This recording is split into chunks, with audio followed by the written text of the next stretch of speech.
Hello and welcome to today's presentation. My name is Damon Garner and today I will discuss a topic on multimedia principles in healthcare education. We will explore through the lenses of continuity, modality, and redundancy influence, which affects the learner effectiveness in healthcare processes. Now, Dr. Glenn Stream, Chairman of Family Medicine for American Health, believes that health technology, such as apps, wearables, self-diagnostic tools have the potential to strengthen the patient-physician connection and improve health outcomes. Now, educator David Warlick says that we need technology in every classroom, in every student and teacher's hand, because it's the pen and paper of our time, and it's the lens through which we experience much of the world. Now, this is the framework that I'm going to present this presentation on. And I believe that patient-centered, patient safety, and making sure that patients, when they come into our facility, leave whole and healthy. And so these two quotes provide that framework of multimedia in healthcare. Now, this is the agenda we'll follow, but I'm going to highlight the integration and application of multimedia. So I'll spend a little more time there explaining how important these platforms are in healthcare. And then we'll talk about assessment strategy, which is also important. And then I'll finalize in a conclusion of everything that we will discuss here in this presentation. In a general sense, multimedia is simply the use of more than one media element. Hence, web-based multimedia is defined as online interactive experience that incorporates two or more media elements, including text, graphic, sound, animation, and video. A fundamental feature of most web-based multimedia is interactivity, which gives users some control over content. A multimedia application in healthcare is an application which uses a collection of multimedia sources. For example, as I described before, text, graphics, imaging, sound, audio, simulation, and video. Now, multimedia in healthcare education is a building block of patient-centered care. It enables healthcare providers to streamline processes, understanding patients' requirement, builds loyalty and trust. It delivers a better user experience in healthcare multimedia platforms such as imaging, x-ray, simulation, video, text, medical device data using research that helps medical knowledge resources, that also facilitates clinical support, that monitors quality of health, that maps and tracks infectious diseases, and monitor drugs and vaccine supplies. So let's talk about simulation in healthcare. Now, this is a very powerful tool. In healthcare simulation, multimedia refers to the use of various media platforms, such as I described before, text, imaging, audio, video, and interactive elements to create a realistic and engaging training experience for healthcare. So what is simulation in healthcare? So virtual reality. This creates a immersive environment for practicing surgeries or understanding the anatomy. Augmented reality. This is also very powerful, overlaying digital information onto physical environment for enhancing situational awareness.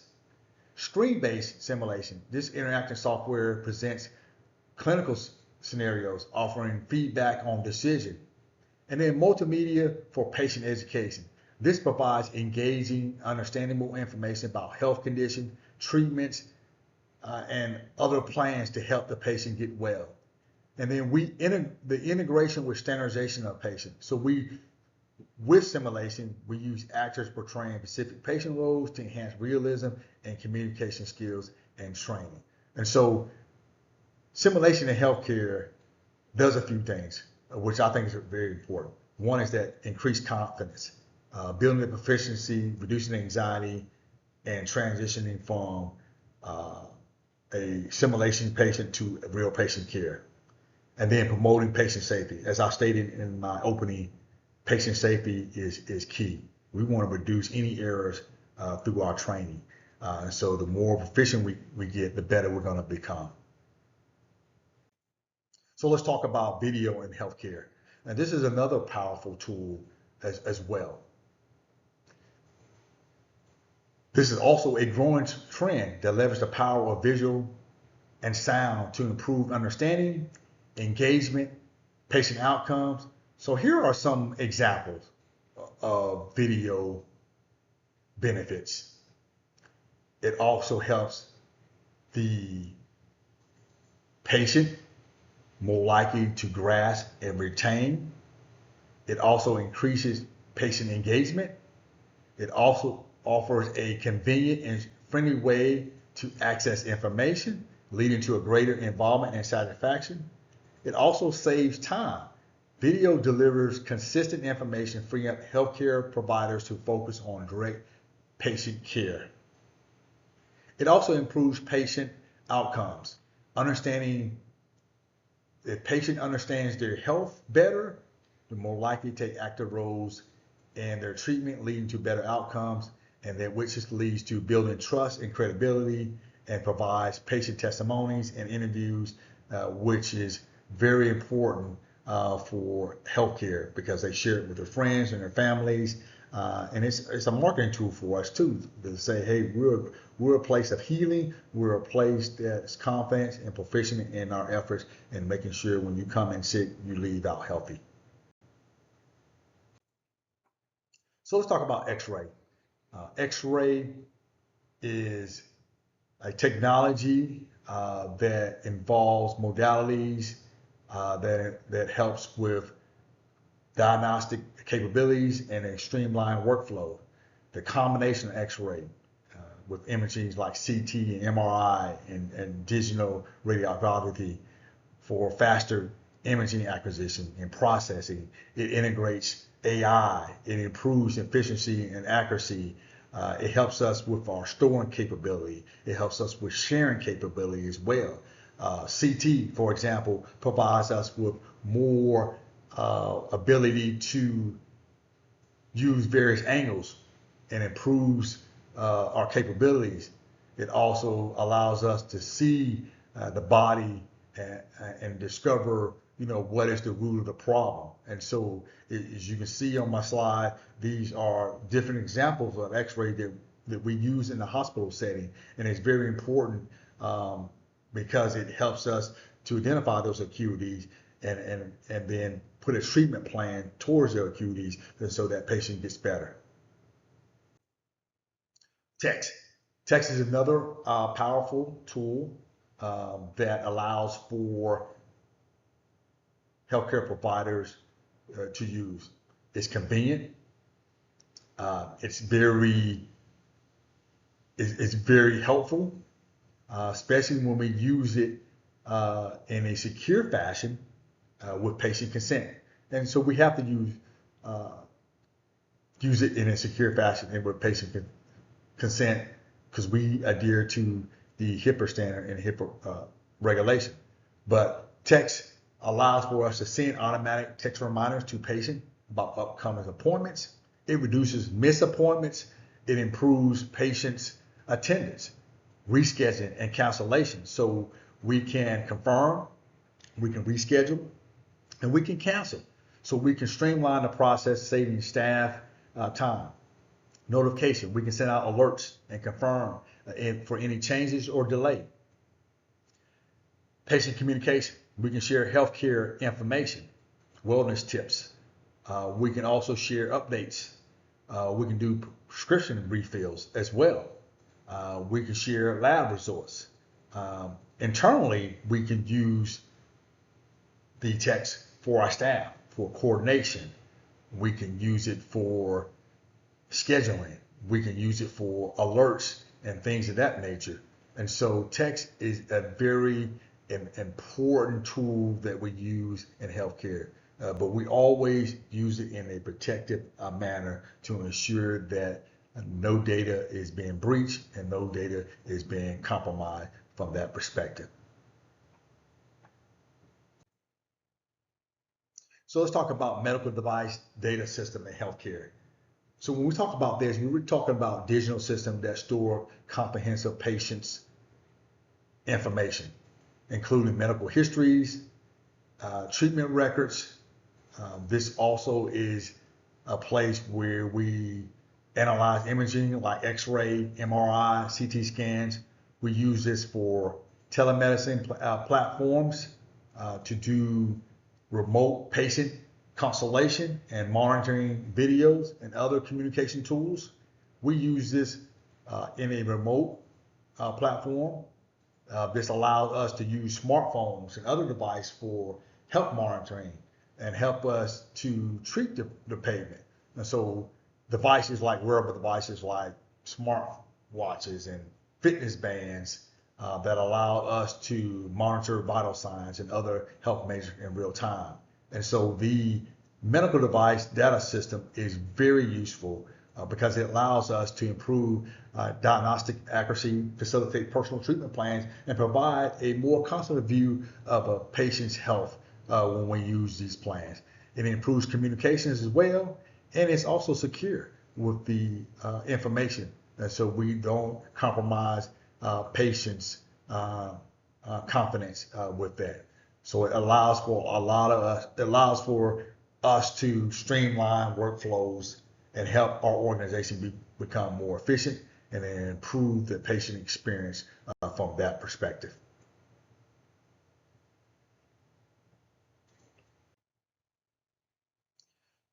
So let's talk about the prolific use of multimedia in healthcare. So we really want to talk about COVID-19. COVID-19 was kind of catalyst where we were using a lot of multimedia. We were using video, simulation, texting. All these things were used simultaneously in COVID-19, and we learned a lot. And one of the things we learned is it reduced the time constraint by using these tools. And now that COVID-19 is gone, and COVID's not really gone, but we're past those critical stages. We now know how to better to utilize these technologies that allow us to also enhance medical training. And so it gave us opportunity to redefine and define how we use these multimedia platform. And so COVID-19 was a great space, not always great in terms of the deaths that happened, but it allowed us to get better as healthcare providers moving forward. So let's talk about practical implication and challenges. And so when we talk about this, what are we talking about? We're really talking about the importance of the pitfalls of using and relying the overuse of technology. So for example, the reduce of human interaction and empathy and patient care. There's also the digital divide. So there's some patient population may lack the necessary access and literacy to using digitalized health and technology. So we got to be cognizant of that as well. Security breaches, cyber threats. United Health, was breached last year, and it cost them almost over $800 million. There's criminal enterprise out there that are trying to infiltrate our healthcare data so that they could ask for money to retrieve so that we can get our data back. And so there's a lot of healthcare organizations that have been hit by these cyber criminals. And so in this particular case, what happened was they sent an email to one of the employees. Employees clicked on a link. They got into the system. They sat there for 3 months, and then they attacked, and then they locked up the whole system in order for them to pay the ransom of the money they wanted. And so they're doing this all the time. They're trying to infiltrate. So for people like me, they're not going to try to infiltrate my computer or my wallet because I don't have any money. But healthcare, like my organization, which is a $6 billion organization, this is where they can make a lot of money. And so making sure that we have cybersecurity and protection of our system is very important. And this is happening daily. And it's increasing daily too as well. And then the other thing is poor implementation of technology. So frustration, reducing adoptions that can reduce from poorly implementation or difficult use of technology. So we got to be cognizant of that as well, ensure that we use technology moving forward. So let's just talk just a little bit about cognitive load theory. When we talk about continuity principle, we're talking about how do we, process. And so we talk about spatial and temporal principles. So when we talk about these two, for example, in healthcare training module, if we're labeling parts of the heart and placing the word left ventricle directly beside a part of a diagram that helps the learner process the information faster with less mental effort. If the label is far away or the legend, the learner has to split their attention and it disrupts their comprehension. Now, temporal, on the other hand, when we use this, is about timing. It means presenting spoken narration and visual at the same time. And so rather than having one after the other, the image of a procedural visual where the voice explains a step while it's being shown on screen, that allows for the learner to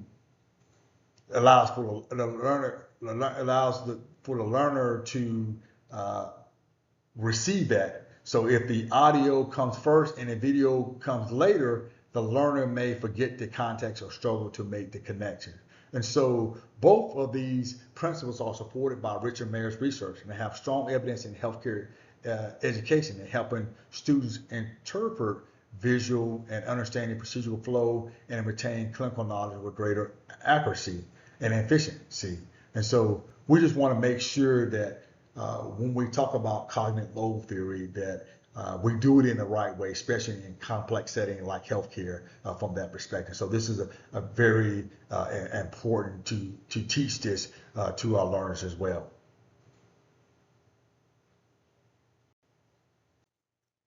So let's talk about redundancy principle. And so people learn from graphics and narration from on-screen texting. And so in multimedia, we got to be careful against overlearning learners with duplicate information. And this means it occurs when the same message is delivered through spoken narration and on text at the same time. And so with that said, we got to make sure that while they're showing the narration and on text at the same time, although it may seem helpful to reinforce the message, this practice can actually overwhelm the brain, especially the visual processing channel. When learners are trying to read text and watch an animation simultaneously, their cognitive resources are split and reducing comprehension and retention.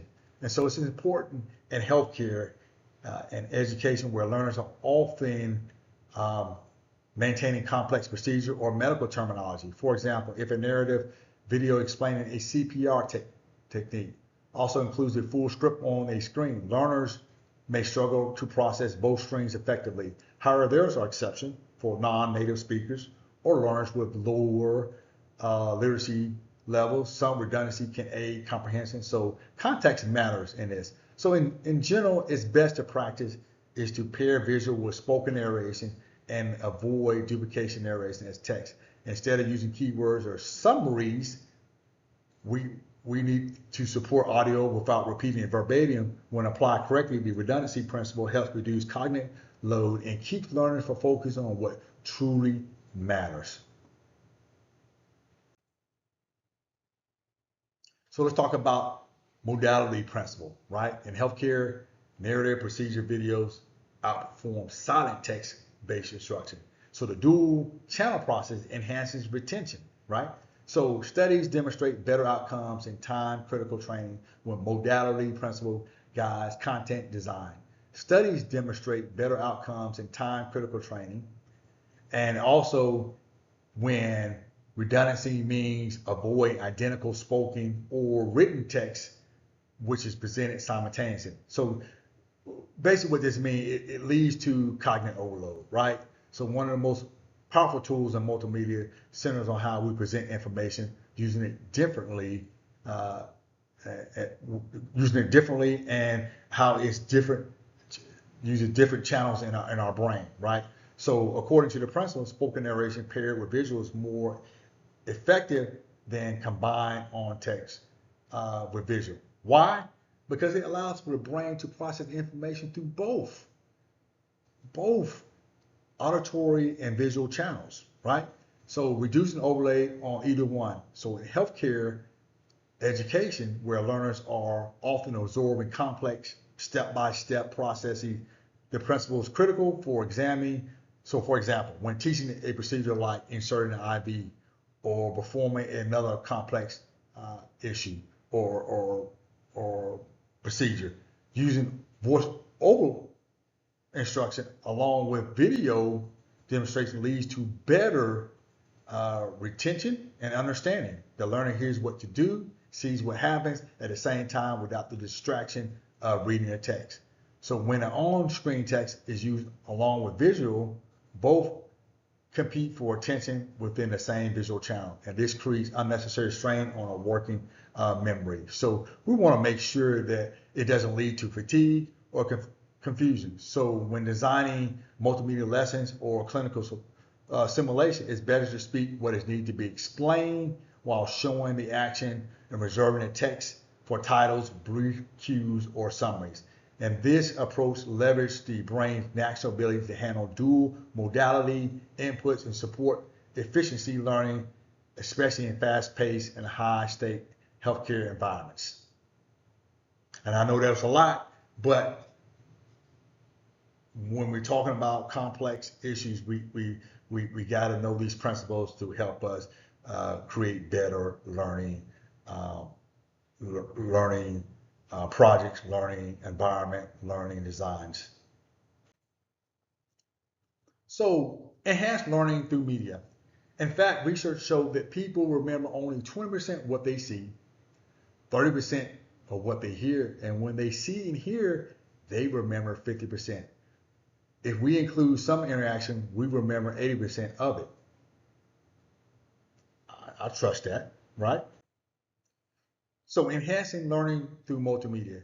Multimedia has become a transformational force in healthcare education, offering a dynamic blend of audio, video, text, and interactive tools that significantly enhance how learners absorb and apply complex information.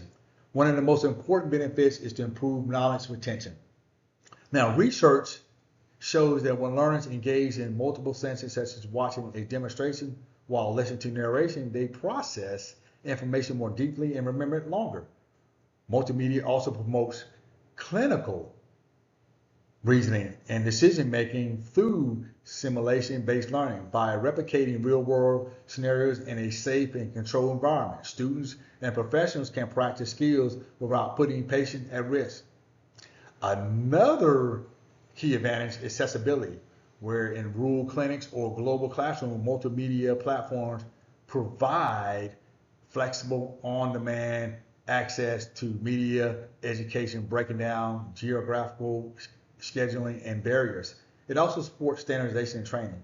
With multimedia module, every learner receives the same high-quality instruction, reduces variability, and enhancing competency with that. And finally, multimedia fosters engagement. Interactive visuals, narrative videos, and gamified assessment can motivate learners more traditional learners or a static textbook. So hopefully this kind of sums up what we talked about when we talked about cognitive theory and all those multiple applications. So let's talk about a little about the knowns and the unknowns. So let's start with the known. We know that multimedia instruction is guided by cognitive learning principles, right? That can improve knowledge and retention, clinical decision making, and procedural accuracy. Students trained with simulation, interactive models, and well-aligned visual and narration consistently show stronger engagement and higher test performance. Multimedia also provides safe space for practice, allowing learners to rehearse critical procedures like CPR, surgical steps, and emergency response, so without putting real patients at risk.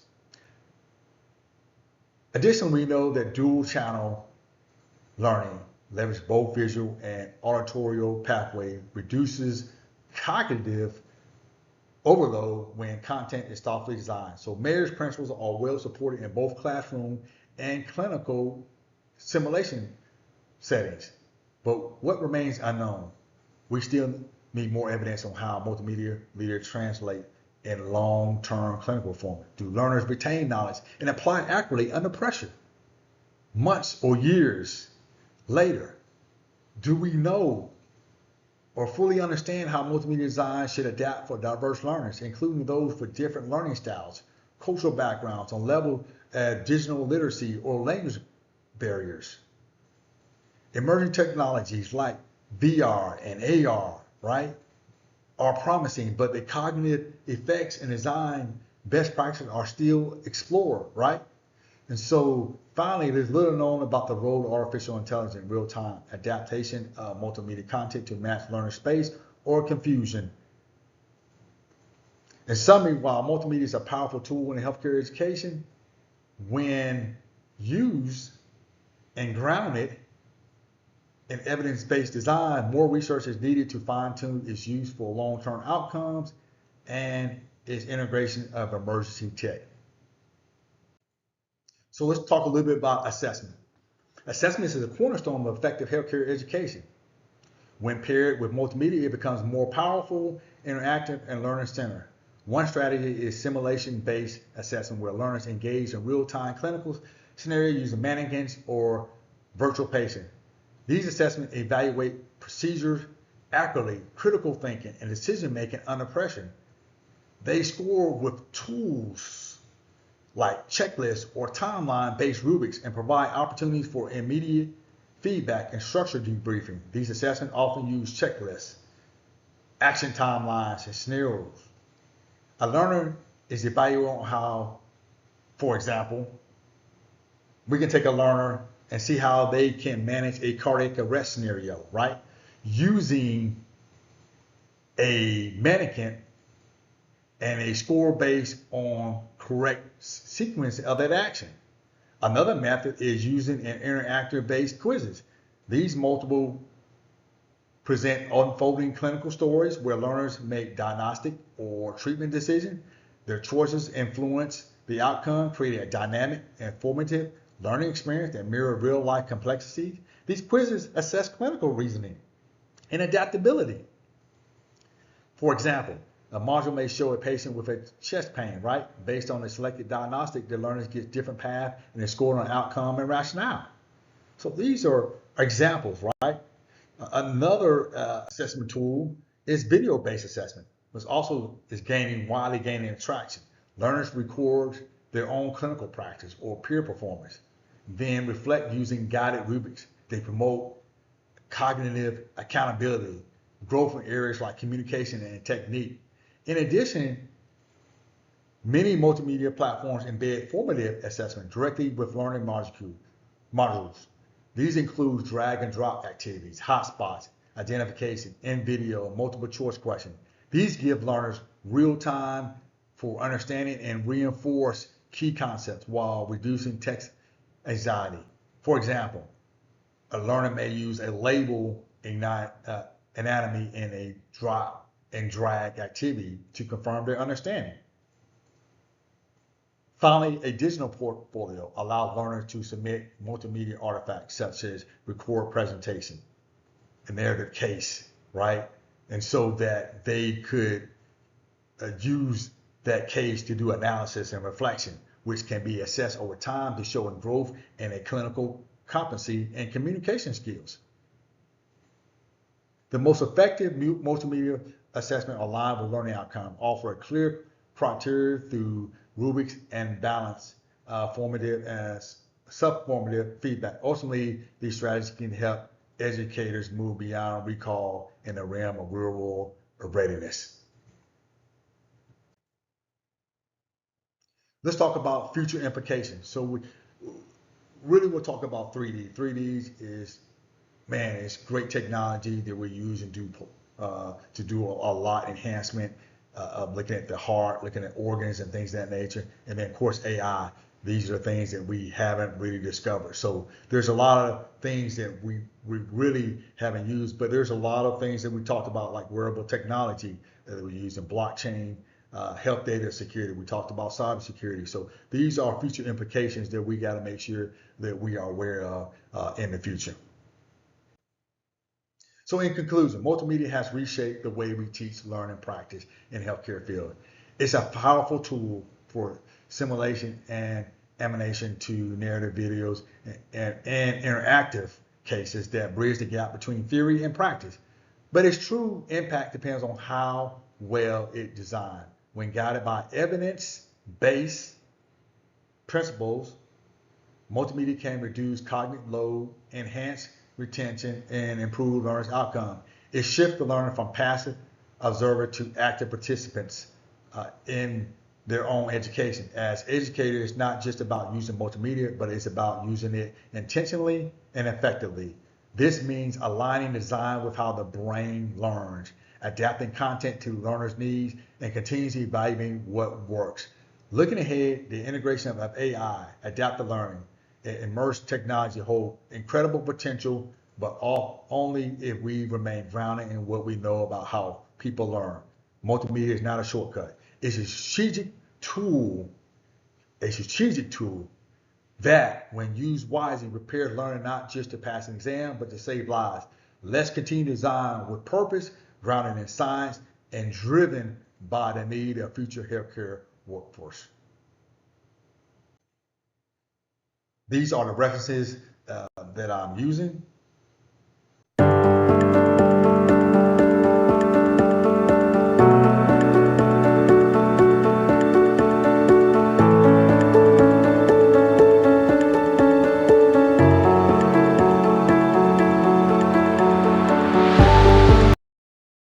Thank you. I'm Damon Garner. I'm a director at a level 1 trauma center, and I thank you for indulging me in this presentation, and I hope you learn a lot about multimedia in healthcare education.